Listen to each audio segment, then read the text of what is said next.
Мы приветствуем вас на лучшем вайшнавском кулинарном канале Шридхам Майдурья на кухне Матаджи Ананда Гопики. Харе Кришна. Харе Кришна. Матаджи, что мы сегодня приготовим?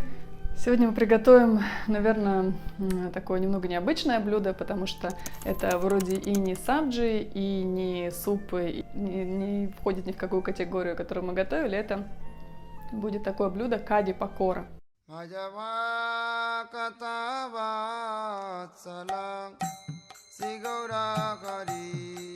Кади пакора – это такое блюдо, которое состоит из такого жидкого соуса, из йогурта и нутовой муки. И, в принципе, иногда даже его делают без пакор, просто вот сам вот этот вот такой супчик, получается, йогуртовый, он очень хорошо идет с рисом, как подливка.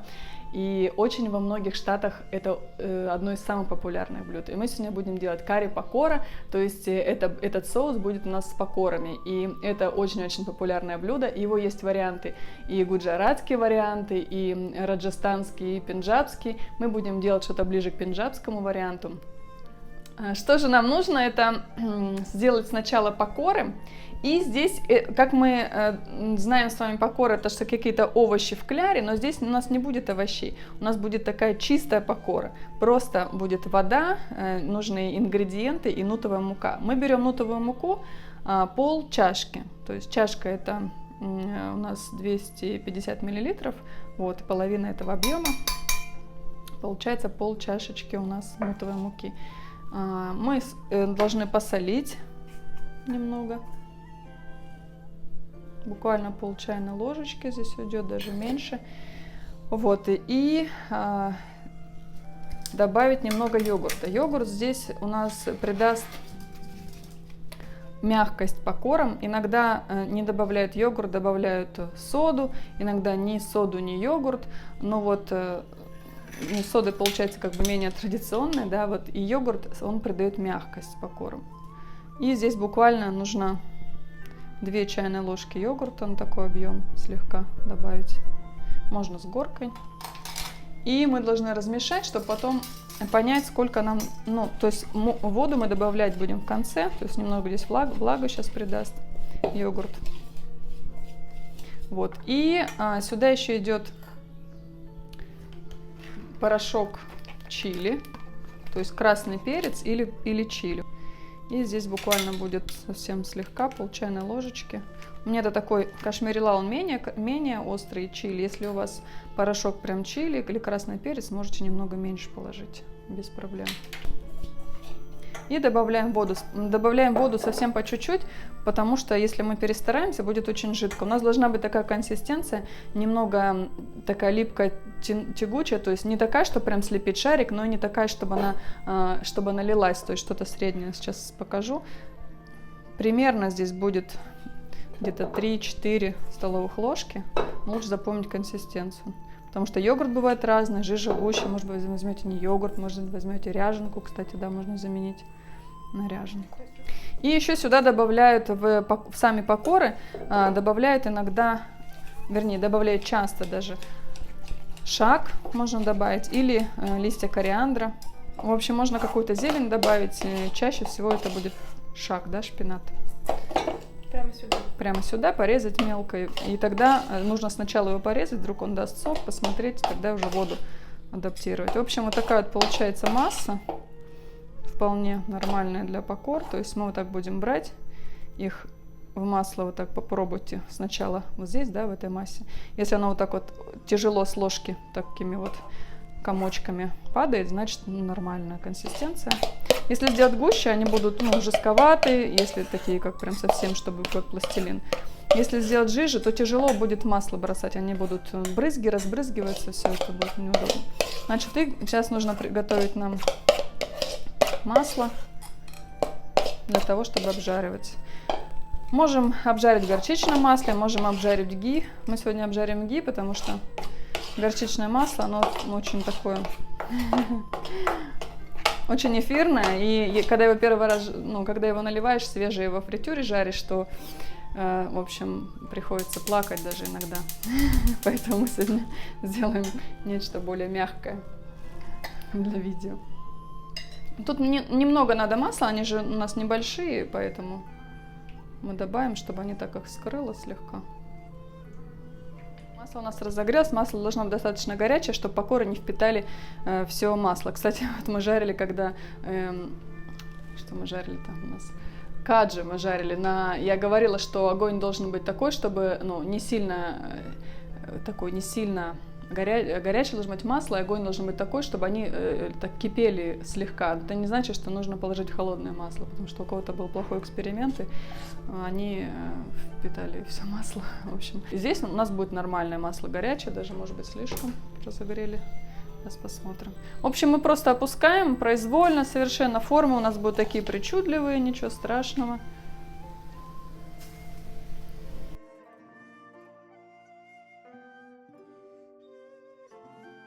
Примерно одинакового размера, главное делать, чтобы они равномерно пожарились.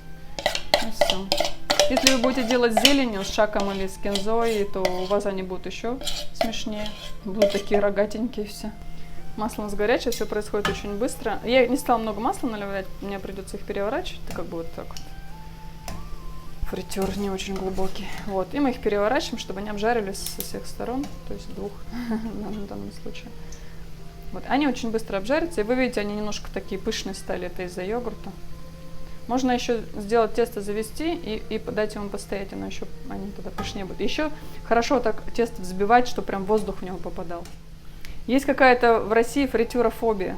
Вернее, даже не фритюра я вообще молчу, это какое-то преступление просто против человечества. Да. Есть фобия вообще жареного. На самом деле жареное просто на сковородке, тем более у нас такие сейчас антипригарные, там можно совсем немножко масла просто чисто для корочки немножко добавить, и это не будет чем-то страшным. Вообще, на самом деле, если посмотреть индийскую кухню, там очень много жареного в фритюре. Не значит, что нужно там сразу 20 самосов съесть, но один самос в день, не один, ладно, 2 самоса в день съесть, это вообще нормально. Если когда праздник, то это обязательно должно быть что-то жареное в фритюре. Покоры, самосы, пури, разные жареные в фритюре сладости, это просто обязательно для пира. И индусы не мучаются с больной печенью, живут очень долго, и старики. Конечно, они уже проще питаются в старости, потому что, в принципе, принцип такой, что в старости нужно уменьшить и количество блюд, и количество пищи, так скажем, попроще питаться. Вот. И фритюр опасен, когда это какое-то очень плохое масло, да, или много раз его используется. У нас вообще ги, и это очень полезно даже. Это считается более тяжелая пища, да, жареная, конечно. Но она же у нас идет, как не единственное блюдо. Тем более у нас будут они в соусе, у нас будут они с рисом. Поэтому не нужно этого бояться. Так. Следующий этап, который, в принципе, мог бы быть у нас первым этапом. Можно сначала пожарить покоры, потом сделать соус. Можно сначала сделать соус, потом пожарить покоры. Учтите, что уваривание соуса занимает 20-30 минут. То есть можете сначала поставить соус, варить и сделать покоры. А можете сначала сделать покоры, потом поставить соус, и потом заняться рисом и прочими делами. И то же самое у вас получится. То есть имейте в виду, как вам удобнее. Так принципиальной разницы нет. Соус у нас состоит из йогурта, нутовой муки, это главные 2 ингредиента у нас будут. И будут у нас определенные специи, конечно же. Все богатство индийской кухни в специях.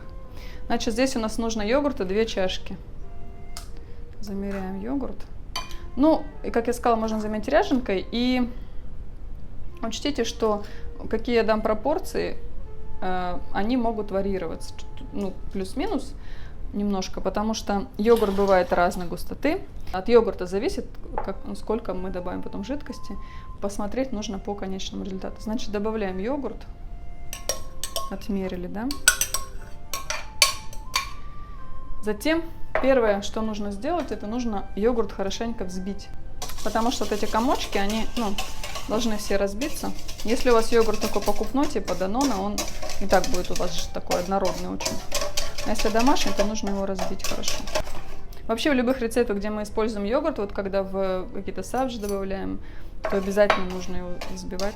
Он тогда более однородно добавляется. Достаточно, наверное. Значит, сюда мы добавляем нутовую муку. Нутовой муки добавляем 4 столовые ложки.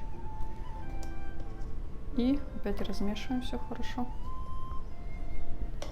Есть, я сказала же, разные, бывает гуджаратская, есть карри, есть карри. Есть вот пенджабская. И они отличаются в том числе густотой соуса. Чуть-чуть отличается специям, где-то листики карри добавляют, где-то не добавляют. У нас будет без листиков карри. Вот. И отличается также густотой соуса. И еще отличается тем, что гуджаратское карри, оно более сладкое. Там сахар добавляют, ну, сахар или гур добавляют. Он такой прям сладковатый. А здесь не добавляют. Но мы чуть-чуть добавим, потому что йогурт... Если вы ряженку используете, то вообще не надо сахара, она не кислая. А если йогурт, то чуть-чуть сахарка нужно. Тоже по вашему усмотрению. Если хотите прям такое кисленькое что-то, то можно. Особенно в жару очень классно. Ну, приятно. Так, тоже мы хорошо разбили комочки, потому что мы его будем этот соус варить. Если останутся комочки, то они так будут как клёцки. Ненужные покоры. Не запланированы. Следующее дело, это мы добавляем воду. 3 чашки. Хоп. И размешиваем. И получается вообще такая вот, как водичка. И этот соус, он потом у нас в процессе загустеет, не переживайте. Ну, твоя мука, она для чего нужна? Она, во-первых, густоту придает, чтобы он такой был хорошенький, густой. А во-вторых, не свернется. Во-вторых, да, йогурт, он не свернется. Тут 2 в 1 сразу, 2 хитрости. Когда такие блюда готовишь, понимаешь, что нельзя было такого придумать. Это явно тут просто рука Господа. Так, включаем. Кастрюльку я взяла, можно взять кастрюльку, можно взять какую-то с высокими бортами сковородку, кархай, все что угодно, казанок какой-то. Здесь главное, чтобы было толстое дно, потому что йогурт будет гореть, нужно на медленном огне будем уваривать. Вот, и разогреваем. Здесь нужно положить масло, мы добавим ги.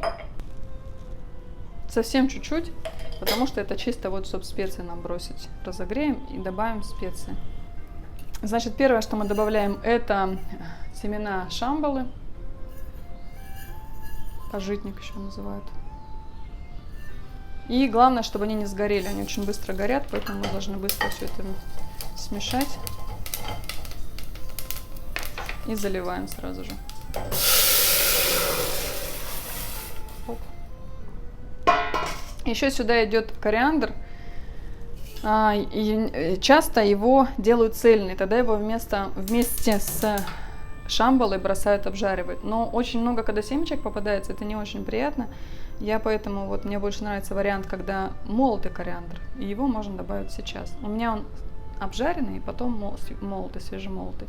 Если у вас не обжаренный, то можно его сделать либо с водичкой перемешать вместе с куркумой и влить, как мы вливали в других блюдах, да, в кошано получается. И чуть-чуть обжарить, да? Да, либо вот прям 1 секунда и заливаете перед йогуртом, да.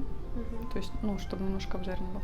Значит, добавляем чайную ложку кориандра. Свежий имбирь натертый.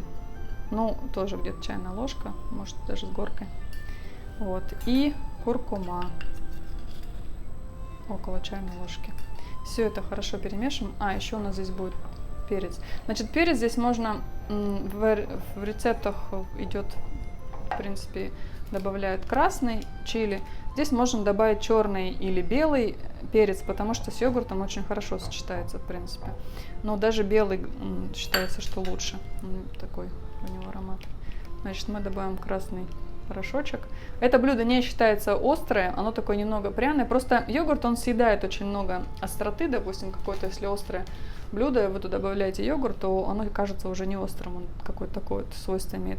Поэтому здесь мы хоть и добавляем для остроты, для переваривания, да, вот этого всего у нас идут специи, но в итоге блюдо получается оно не острое такое, достаточно нежное и пряное слегка.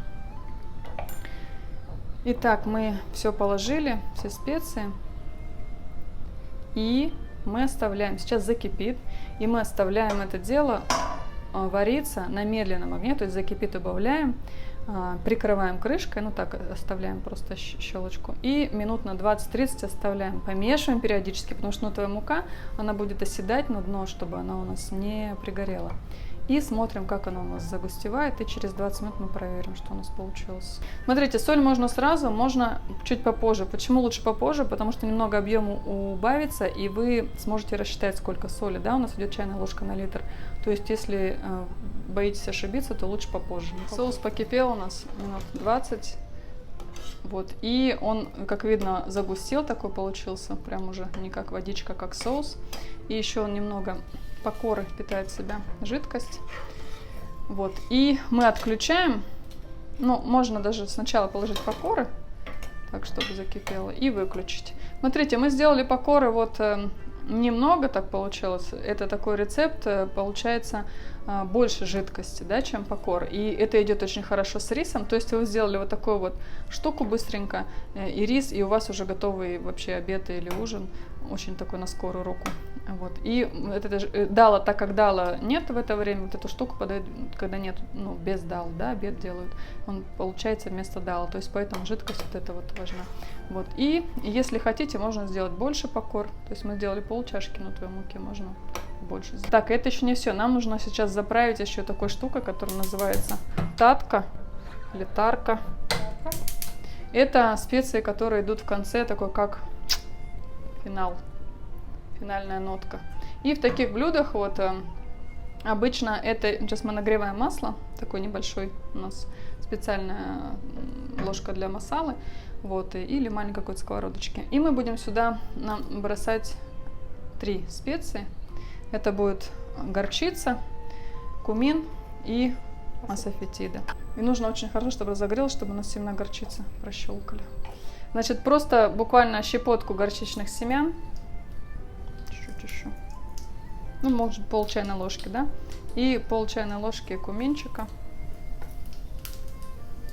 И асафетида. Тоже щепотка. И когда семена протрескали горчицы, то остальное все уже тоже готово. Мы добавляем. Оп. Все. Можно еще сюда, если вы не добавляли зелень покоры, сверху порезать меленько кинзу, тоже будет красиво. Вот такие получились у нас покоры в таком замечательном вот соусе, который называется кади или карри. И получилось блюдо, которое называется карри покора. Карри покора. Покора в карри. И да. Ладно, давайте дальше. Да, можно сначала сделать покору, потом пожарить соус. Как вам? Можно сначала пожарить покоры и сделать соус. Можно? Ой, опять криво у вас. Это что вы меня давно не звали, я уже квалификацию теряю. Пойдем штатив принесу. Нормально. Вот, ну что, куда снимать? Сейчас.